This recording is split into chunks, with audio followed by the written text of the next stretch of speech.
as persons living in a house infested with venomous snakes are always alert, so should men living in this world be always vigilant against the allurement of lust and greed.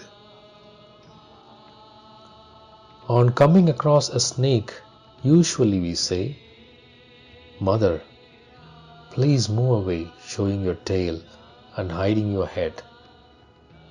So also it is wise to hold from such influences as have a tendency to excite sensuality.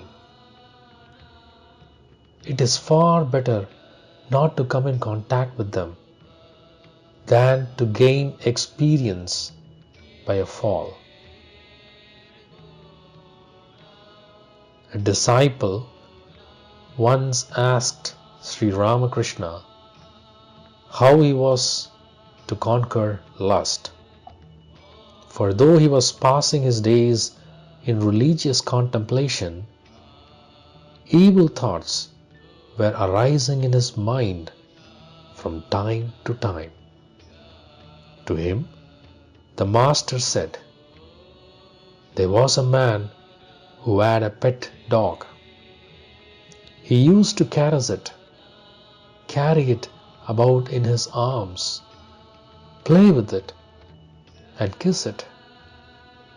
The wise man, seeing this foolish behavior of this, warned him not to lavish such affection on a dog, for it was, after all, an irrational brute and might bite him one day. The owner took the warning to heart and, putting away the dog from his arms, resolved never again to fondle or caress it. But the animal could not at first understand the change in his master, and would run to him frequently to be taken up and caressed. Beaten several times, the dog at last ceased to trouble his master any more. Such indeed is your condition. The dog that you have been cherishing so long in your bosom will not easily leave you, though you may wish to be rid of it. However, there is no harm in it. Do not caress the dog any more, but give it a good beating whenever it approaches you to be fondled. And in the course of time, you will be altogether free from its importunities. Women and gold have drowned the whole world in sin. Woman is disarmed when you view her as the manifestation of the Divine Mother. God cannot be seen so long as one's passion for women and gold is not extinguished. Once a man attains God through intense vairagya, which is to be free from the worldly passions, temptations of sex disappears, and he finds himself in no danger, even from his own wife. If there are two unequal magnets at an equal distance from a piece of iron, which of them will draw it with greater force? Certainly the larger one.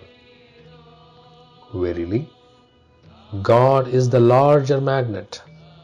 What can the smaller magnet, women, do against it? Snakes are venomous reptiles. If you try to catch them, you are sure to be bitten. But to the man who has learned the art of snake charming by the use of magnetized dust, it's not a very difficult affair to catch them. he can play even with the 7 of them twisted together and coiled round in his neck. Similarly, a man of realization is immune from the dangers of worldly life. One day, a Marwari gentleman went to Sri Ramakrishna and asked him for permissions to present him with some thousands of rupees. But the master had nothing but a stern refusal for this well-meant offer. He said, "I shall have nothing to do with your money, for if I accept it, my mind would be always dwelling on it." The gentleman then proposed to invest the amount in the name of one of Sri Ramakrishna's relatives to be used by him for the master's service. To this, the master replied, "No, it would be double dealing. Moreover, it would always be in my mind that I am keeping my money with so and so." But the Marwari still persisted in his proposal, quoting one of Sri Ramakrishna's own sayings, "If the mind is like oil, it will float even upon an ocean of women and gold." At this, the master retorted, "That is true indeed. But if the oil floats on water for a considerable period of time, it becomes putrefied. In the same way, even if the mind were only to float over the ocean of women and gold, the continuous contact of the latter for a long period would surely tend to vitiate the mind and make it give out an evil odor." The mind, steeped in affection for women and gold, is like the green betel nut. So long as the betel nut is green, its kernel remains adhering to its shell. But when it dries up, shell and nut are separated, and the nut moves within, if shaken.